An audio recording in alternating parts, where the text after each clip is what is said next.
Yo, what up, this B-Boy Reg? I'm DJ Butter, y'all. What up, though? And this Funky Funky Fresh in the Fresh in the Flesh Flash podcast. podcast. Yeah, we got the show is named after this guy pretty much. The original MC Fresh, man. Detroit song right there, man. Thank y'all. Thank you for tuning in with us, man. For real. Thank y'all for having me.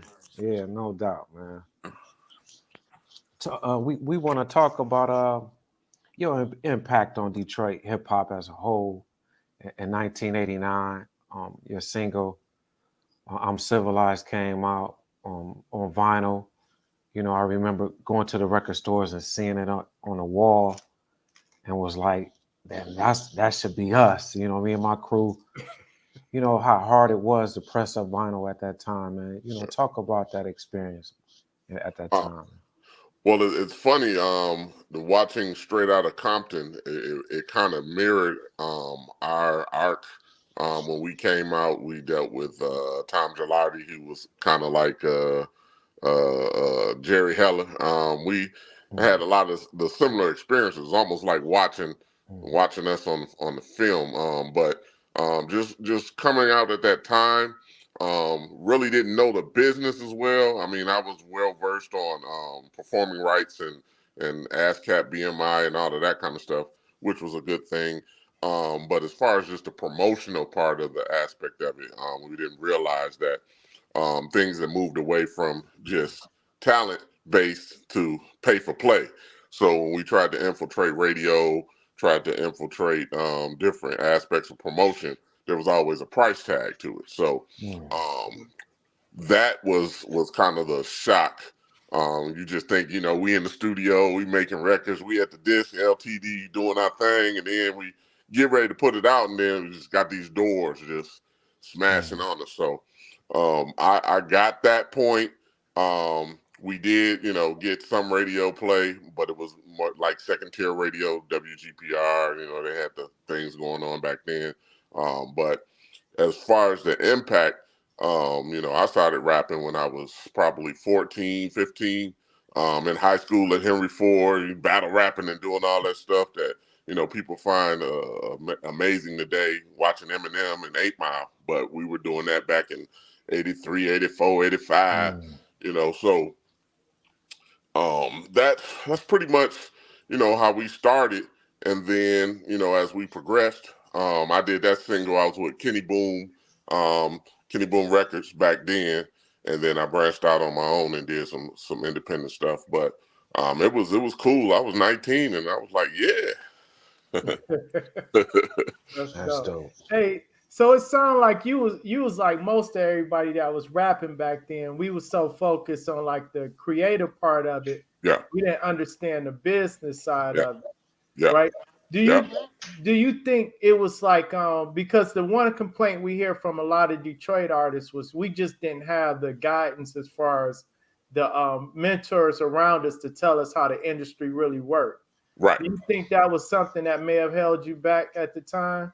Oh, most definitely. I think the lack of big business acumen based on the promotions, because I mean, we had the product, we had the way to get them into the stores. We were at ANGOT.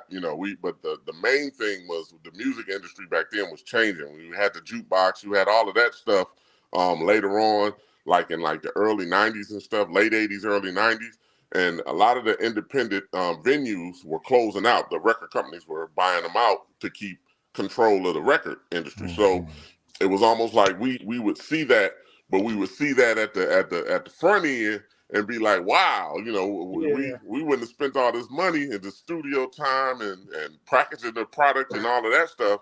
And now you're trying to sell it and you got all these roadblocks. So I Yeah. just think we didn't prepare for that because, right now to break a record is like 300,000. Somebody got to get 300,000. So, Hey so wait, hey wait, that price keep going up because just a few episodes ago somebody was like 200,000. no, Inflation it's was, three if you want it nationwide and Yeah. international. yeah, Yeah, and Wow. then a piece of that goes into the middleman hand because you can't even talk to the man unless you got the middleman, and it's Yeah. just right. it's madness. And then even on the local level with the DJ pools and all of that stuff, everybody got to get their hands greased. Ain't nobody just gonna break your record because they like you, you know. So Right. that was a rude awakening. But other than that, I mean, I enjoyed it. It was a wild run, man. It was cool. It had groupies and everything. It was all good. You know, Hey, you was it's sitting on that limousine, right? Yes, yeah. sir. Yeah, I know they all wanted to ride inside the limo. That was Yeah. dope. They had me put the tuxedo on. I wanted to be hood, but they was just like, Right. no, I'll put the tuxedo on. I'm like, all right, I'll It put the was tuxedo super on. I'm clean. supposed to be civilized. Right, right. Well, who was out when you was out back then? What records was The when we first came out, I know DJ Los and Easy B, they were like the first. Yep, Then you had like Prince Vince, yep. Awesome Dre, they got on priority, which I thought would have been a good break for Detroit. But then, you know, there was some politics going on with NWA and all of that stuff. So that was a whole different story. So then Chaos and Maestro came out like right when we did. So we had, you know, AWOL, we had some, you know, AWOL had their demo, the No Deal EP was out when we were out at that time. It came out in like 90. So we were out with pretty much, you know, some good guys, Amir, the Merciless, all them guys. So Yeah, Day Without a Rhyme, all of that. So but DJ Los and Easy B and Prince Vince probably were like the first ones, and then Smiley and all of them came along, Detroit's Most Wanted. So we had some pretty good groups. right. Hey, tell me something. I asked Los this too. Like one of the common complaints or one of the excuses radio used to give us, Detroit artists was, oh, the quality not that good, right?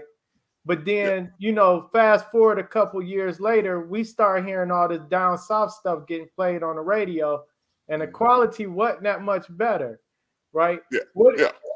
what do you think, other than just the politics of it? Do you think y'all sound was up to par for radio? Well, I think the sound, because you know, DJ, you know, Los and Easy B, Maestro, all of them, our sound quality was top notch. I mean, we had Okay. our stuff mixed and compressed and all of that. So it wasn't the quality. That was just, you know, when somebody don't want to do something, they'll come up with a million excuses. I bet you that quality would have improved a lot better if some money had changed hands. I Yeah. can yeah, tell you that big that. machine. Yeah. So, but I will say this, and I didn't like realize this until later, like when Blade Ice was, you know, Trick been out for a while too, you know, when he was with Click Boom Records, him and Click Boom before Click Boom passed. But you had all of these artists, and I didn't realize it. I think Detroit kind of got his own sound when the second tier wave of rappers came. You know, when Blade and all of them came along. I think then there was that Detroit type style. You know, with Rock Bottom and Herc and all of them. They got a certain sound that you can kind of relate to Detroit. I think early rappers back when we came out, I think, you know, we sampled more because that was the thing. And then we didn't really have a sound.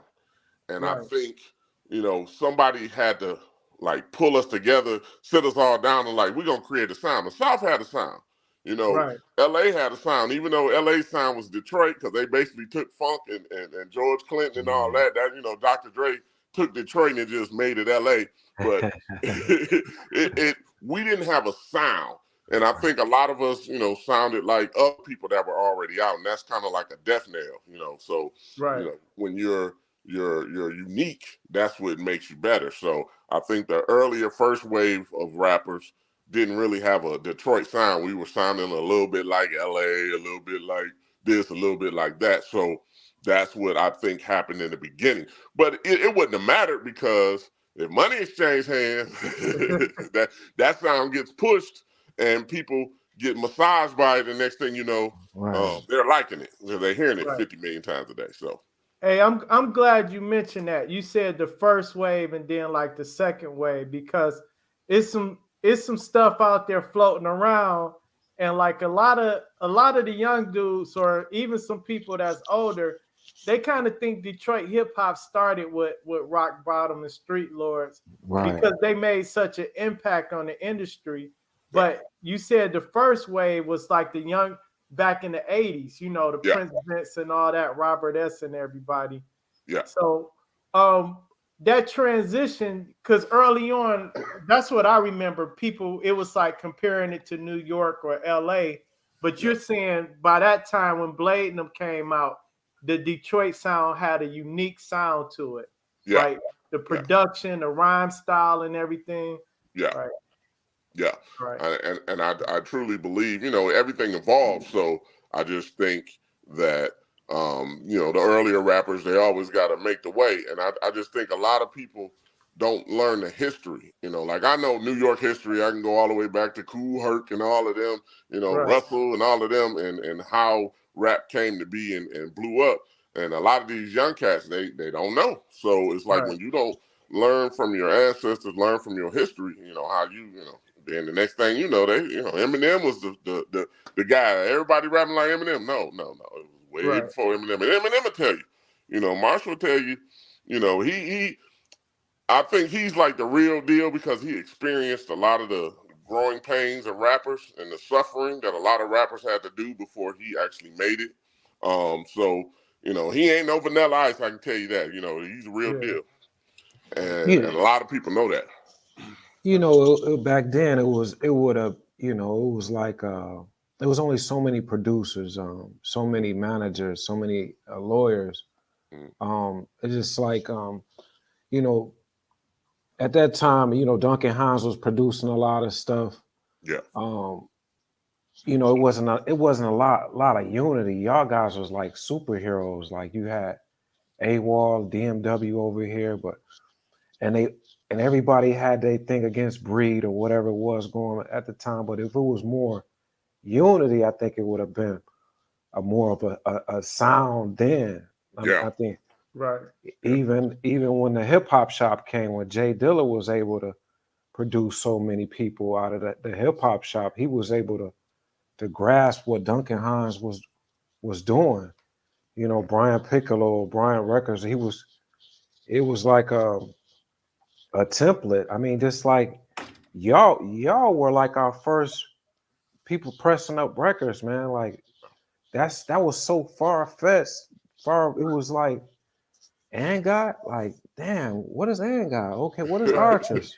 yeah, You yeah, know what I'm saying? I yeah, went in there and seen Easy E at and God, and I yeah, got it.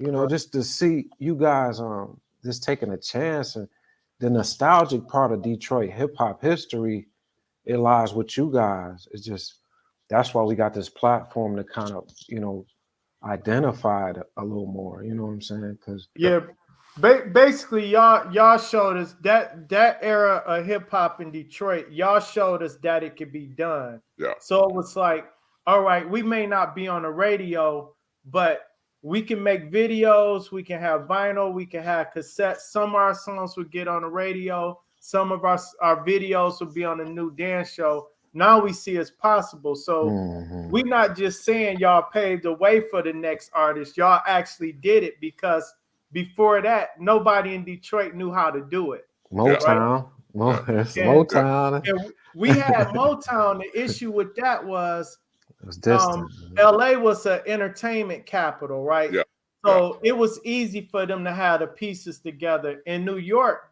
well, hip hop started there, but they also had the entertainment. They had access to everything. Our here in Detroit, it was like we had Motown and we had the R&B groups, but they wasn't embracing our music like that. It took a right, while for them to catch on and be like, oh, this can make money. So it was kind of like hip hop in Detroit was like little orphan kids running around trying to figure it out. We yeah, looking at the kids in New York that had parents, right? yeah, And their parents were their hip hop elders that showed them the way, and we just figured it out. And y'all really benefited. Y'all was a huge benefit to those people that came later on in the mid to late 90s that we mentioned earlier. yeah. And just to touch on DJ Butters' comment, I think a lot of the competition, everybody wanted to be the first to get up out of there. So it Yeah. was like we not helping nobody because we trying to break it, and then when we break it, then we look back reach back and get other groups. But I think the competition is what kept a lot of the early rappers from banding together, because everybody was trying to outdo one another. Right. I remember the AWOLs and the deal. And everybody hated Breed because Breed had this shit on the radio and banging. And it was like, it was almost like the MC Hammer effect. Because I remember when Hammer came out, and a lot of people, the whole international rappers period, was like, he's selling all them records, dancing, and we've been in the studio for 40 hours putting these lyrics down and don't nobody want to hear. So a lot of it was jealousy. A lot of it was people trying to outdo each other, people trying to be the first to break out of there. And I think that's what kind of slowed us down when we could have all came together and figured it out. But, Right. And then you look at it, you say, Soul Man from AWOL passed away, DJ Homicide, Breed. Yep. And the support for their legacy is all kind of the same. It's all kind of quiet. Well, here's the thing: when they had that big thing at the DIA, not the DUI, the DIA, and they had the museum piece for the rappers. I thought that was so dope, but it was just like this 30 years too late. All the love is now. Half of these people are not here anymore, so it's just like, what are we doing? It's like Detroit has always been the we gonna wait until you make it, and then we gonna kind of support you type of thing. Right. So, and then you hear in Atlanta how they, selling records out the trunk, selling tapes out the trunk. Master P turned down Jimmy Iovine and did it on his own, and the rest is history. But here you try, selling stuff out the trunk in Detroit, they might rob you in the trunk. So yeah. I mean, it's fighting through, bro. That's all. I used to see Blade get held trying to sell CDs. Yeah. But it's a beauty to talk to, because I think the funeral has became the family reunion. We got to give each other flowers now, and I think the nostalgic part of Detroit culture is waiting for some corporate elite guy to just take it all and document it before B-Boy Reds and I do it. You know what I'm saying? Right. Hey, let me ask you something. Did you ever go like out of town and perform that song or any of your music? Yeah, I actually went to Canada. We went to Ohio, went down to Atlanta, tried to do the Freaknik thing. We got locked out of that, but we tried to go down there and do that shit anyway. So I performed the song. I actually had other songs on there that were supposed to come out, but the head of the label got killed, so we was just like, Yeah. So that was that. But yeah, that was just I had a whole lineup of songs, to release. I had a hot song that was supposed to come up after that, but never matriculated. So you do a video for that song? we did with Brian Piccolo from Cole Medina and his girlfriend. We had shot one, but it never went anywhere because we were gonna do the jukebox, and then they got bought out, and we were just like, fuck.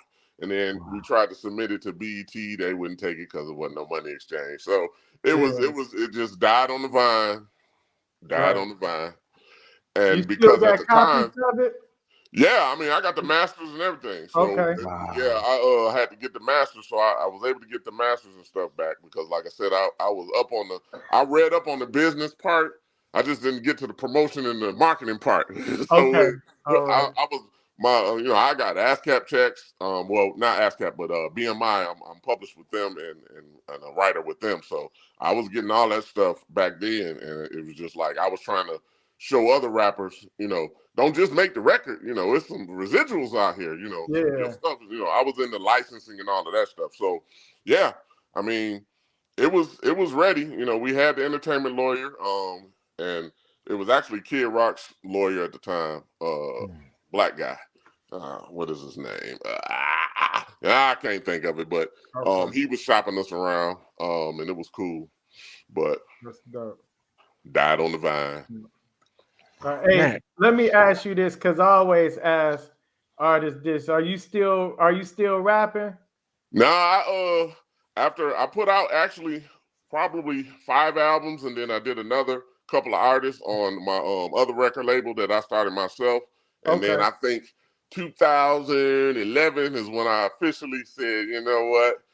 Went back to school, got a couple master's degrees, and now I'm just, doing it. I still got my DJ equipment though. You see it in the background, so I still be cutting that shit up. I be wanting to come back because I be listening to some of this shit out here, and I'm like, I know damn well I can do something better than that, but I didn't put it up. I'm over 50, so now I ain't about to be the old rapper in the club, like the old man in the club trying to talk to the babies. Hey, you know what? The reason I asked that because I'm a fan of, because growing up with hip hop, we didn't, seeing a 30 or 40-year-old rapper back in the day was just out of the question. Yeah. But now that I'm older, because I'm about to be 50, it's like we need somebody to talk to us. You know what I'm saying? So it's like it's cool. I know you got some bars in your head somewhere. Oh so yeah. Even if you don't do a whole song, just do a drop a verse on somebody else stuff. We need to hear some grown man music out here. I'm like, I could, because man, trust me, I'd be tempted, but I just be like, and the fire be in my stomach, like, man, come on, But I be thinking of all kind of crazy shit. I'm like, I'm gonna put it down because if I get back in it, it's like a drug. Yeah, get back in it. Yeah. Hey, talk about I see you got the vinyl and stuff back there, man. Yeah. You see your Civilized vinyl on eBay for like, I think it's like $60-something, man. I know I still got a fresh copy of that joint, man. Yeah. Talk about that, man. You still own copies of that stuff? Still own copies and still have the ability to actually press them up if I chose to. But right now is everything is digital, but I could if I wanted to. And it's cool to see. I've been online and I've seen some of my works. The highest I seen was $3,800 for Mike Sinister. I changed my name to Mike Sinister, and I happened to see that shit for $3,800. I'm like, wow. But I mean, it is what it is. It's something that people can Hey, look, I'm sitting over here like 3,800, boy. Where we pressing it? Right, because I'm just like, wow, it's the cassette, and I got a box of them bitches. I'm like, shit, they ain't even got to go for 38. I sell them for 25. But it's just, to see the nostalgia, to know that there are people out there that actually, know the words and have sung the song and remember it. That's some pretty cool shit. Yeah. I think a lot of Detroit artists don't understand their influence worldwide, and that people are actually looking for that early stuff. So that's why you're seeing the vinyl, and with the resurgence of vinyl coming out, and even cassettes now, people want that stuff. If they can get the original, that's fine. But if it's newly pressed, maybe you have a limited edition, maybe 100 copies only or something, where you autograph them and put them out there. But around the world, they want it. So if you ain't going to write nothing new, man, at least repress the old stuff, because they want it. It's an audience for it. Yes, indeed. I'm looking for that old picture, and I'm just like, I don't know if I got that picture anymore, because I used to keep all that stuff. I moved out to Las Vegas now, so you can redo that photo. Yeah, I can impose it right off the album, but I want the negatives. Grab me a suit. The limo might not be the same. It might get you an Escalade or something out there. That's the coldest photo. Hey, talk about what you into now. You said you done graduated, got masters and things like that. What's upcoming for you? What you working on? The funny thing was, I was in law enforcement for a minute. Now I'm a county investigator for out here in Clark County, Nevada. Okay. But other than that, I just sat my ass down and like, let me go and get me a real check that's coming in every week, every 2 weeks. So, but that was a decision that I made, and I basically made that decision when digital started to actually infiltrate and the streams came out and all of that stuff. I'm sitting on a warehouse full of CDs and I'm like, this shit is about to be obsolete. So I went through that in the 80s with the records and the tapes, and then they came out with CDs. Then I caught up and got a bunch of CDs. Then they was like, we ain't gonna do that shit no more. We going digital. So I think one of my faults is the adaptation part of it. You know, I was a dinosaur, loved the old technology, loved to, do it the old way, but you got to be thinking ahead, to keep ahead. So spent a lot of money, and I was just like, enough is enough. So my son is into the shit though, so he's doing his thing. So I didn't let a lot of my expertise into him. He's trying to get in there, but he ain't uploaded nothing and putting nothing out. So I'm like, I can't help you after, you can do your studio thing, but until you upload and put it on the market, can't do nothing for you. Right. So, yeah. Shout out your son. What's his name? Who He's Mike the millionaire. I'm like, really? That's Mike the millionaire. That's what you want to talk. Hey, he's speaking it into the old hater. You want to call you whatever you want to. I call myself the original MC Fresh. That shit sounds generic than a motherfucker. Nah, that's the So it is what it is. Hey, what's funny is when he gonna be like, I ain't gonna upload nothing, Dad. We about to drop some vinyl. Yeah. Like really. That's what we are. and the vinyl, like you said, the vinyl is coming back. Especially around the DJ circuit. Everybody they tried to get rid of the vinyl and bring them little funky little turntable discs, and some DJs like that shit, but the true DJs they want that vinyl. So right. And that's cool. There's places that still do that, but very few. But there's still some plants out there that'll press it up. They're making those digital vinyls so they can make regular vinyl as well. Yeah. Right. Well, talk about your message to Detroit culture, man. You see that the rap culture has changed. Eminem actually gave Merciless and Mary Awesome Dre shout outs in the Hall of Fame. It's good to see Babyface Ray and Vezo and Peasy, all them guys are equally successful. Back then we just had Obi Trice, then it was Bizarre. Big Sean and T Grizzly was just like in spurts. But you talk about you being like a pioneer of the game. What's your perception of everything? Well, I think everything has come full circle. I think these new artists, they're smarter. They've learned from a lot of our mistakes, so they haven't repeated those same mistakes. They've evolved as far as lyrically. They got their own sounds now. They don't necessarily sound like other people. I remember Isham, I used to kick it back with him. He had his own sound way back in the day, and people was loving on that.